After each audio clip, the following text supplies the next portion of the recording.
It's widely believed that only property owners pay property tax, but it's actually not true. And in fact, it masks the fact that renters often pay more property tax than those in single-family dwellings.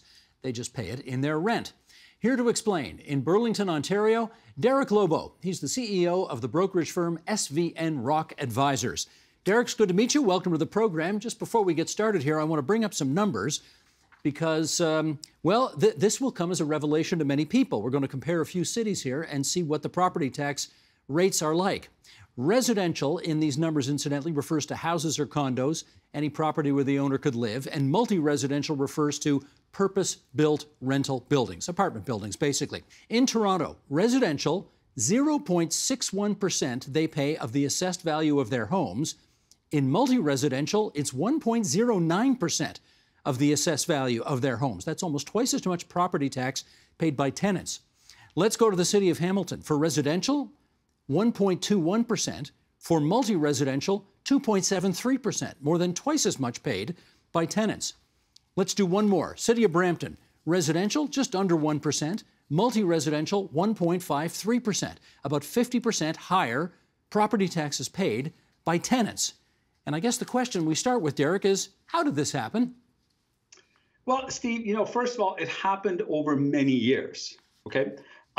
When municipalities were setting their budgets, they found it easier to raise the rent on the landlord as opposed to the homeowner who votes. There was less of a backlash. And then the Residential Tenancies Act prohibits the municipality from charging the tenant directly, right? In most asset classes, the municipality charges the renter, whether it be an office or industrial, directly. So the landlord pays the tax, not the tenant. But that's not what really happens, right? It's indirect. So renters do pay more tax, and it's unfair in some cases. But generally, it's getting better. So let's just clarify here. If two identical buildings are built across the street from one another, one's a condo, one's an apartment, the folks living in the apartment are actually paying, in some cases, as much as twice as much property tax, but they're paying it through their rent. Is that right? Not quite. In older buildings, that would be the case.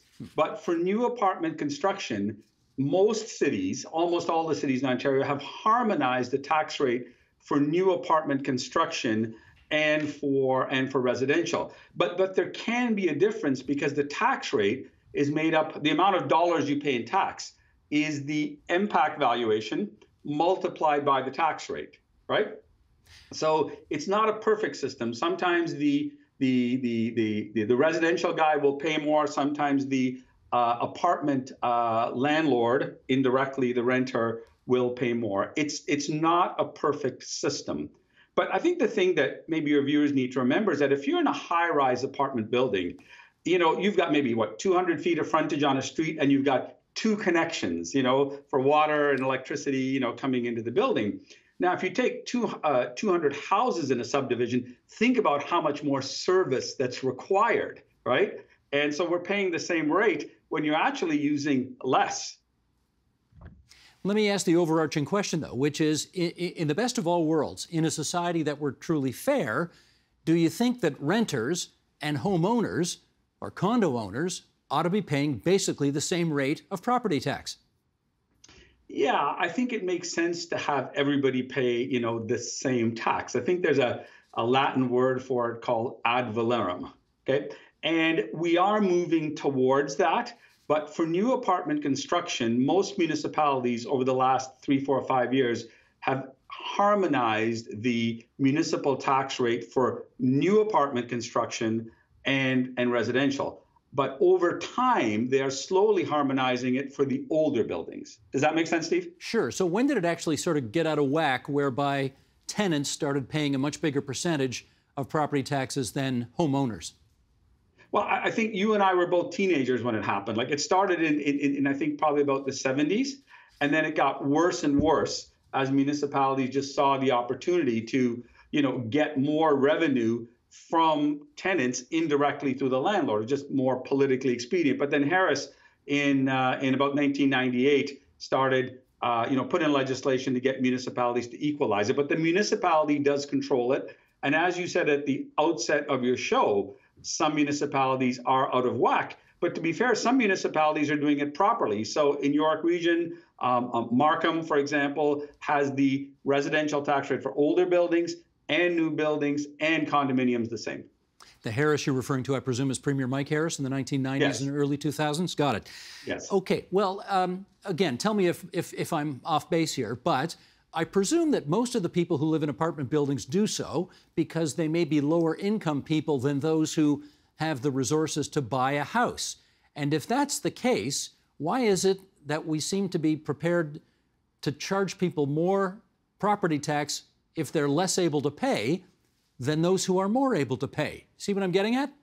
I get it, man. So first of all, you're not charging the tenant, you're charging the landlord who then charges the tenant. Exactly. Right? So you get one removed, that makes it a little bit easier politically to do. So at a high level in Ontario, tenants make about $50,000 less per year than homeowners do, right? And the irony is that that tenant in the building probably uses less services because of the concentration in one location than a homeowner does. So yes, it is unfair and it should be addressed. So how does this make any sense then? It doesn't make any sense. Okay. I mean, it just doesn't make any sense. Look, anytime the biggest problems in society generally get played out at the margins. Do you know what I'm saying? So for example, we're having food inflation right now, right? So I don't know, food is maybe 3% of my budget. It might go to 6%. But what if food was 20% of my budget and it goes to 40%, right? That's much more painful. It often happens that way. And this is a good example. Do you think, I mean, you've studied this and you know this area, do you think people generally understand that tenants are paying a higher rate of property taxes through their rents than actual house or condo owners are? I don't think they do because it happens in a convoluted way. They don't get the actual tax bill; it goes to their landlord, and then it's passed through into the rents. If this is in fact an inequity, do you think there is any political appetite to resolve this? I think the political appetite recognized this, and over time it is being equalized. So the city of Toronto, I think you said it was, you were paying double the tax rate, right? Well, in that number was 4 times off base before. So now it's 2 times, and over time it should get to sort of, a harmonized rate. How many years will it take before that happens? It depends on the municipality. Some municipalities are there, and some like Windsor and Thunder Bay have a long way to go. So in the meantime, if you're a tenant in most Ontario municipalities, you're still paying a disproportionate share of your property taxes compared to homeowners. Yes, and this is certainly a point where landlords and tenants can get together for common benefit. Now, if the landlord is charged the property tax by the municipality in the first place, why does he or she pass on such an apparently disproportionate chunk of that to the tenants? Should they be passing over less of that to the tenants through their rents? Well, it gets into a whole other topic of rent regulation, right? So the rent increase that you can charge your sitting tenant is prescribed by the government, right?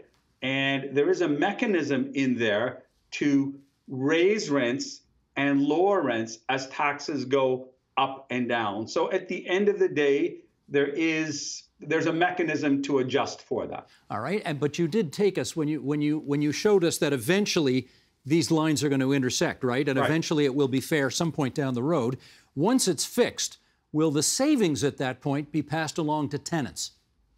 The savings are passed on to the tenants. So if a landlord gets a tax decrease that goes beyond a threshold, okay, then yes, the sitting tenant is notified and their rent is reduced. There is a sense of fairness to the system when it occurs. Which level of government is sort of responsible for solving this issue in the first place? Well, I think the province sets the valuation for the building impact, but then the municipality sets the tax rate. So you multiply the valuation times the tax rate, right? And then I think municipalities say, how much money do we need to raise, right? What's the valuation? And then what's the tax rate we use to get the money that we need? But I think it is easier to tax the landlord and indirectly the tenant through this process. So if you're a tenant right now, would you be outraged?